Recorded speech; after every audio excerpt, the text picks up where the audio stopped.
meeshaas ka keentaan yaa ilaahay idinkaga rajeynayaa waana u diyaarsan tihiin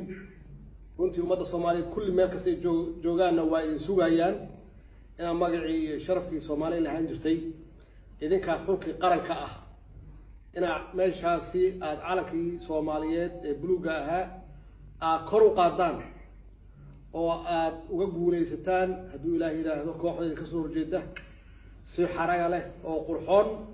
oo wanaagsan oo sharaf badan inaad uga guuleystaan yaa ilaahay idinkaga rajeynayaa runtii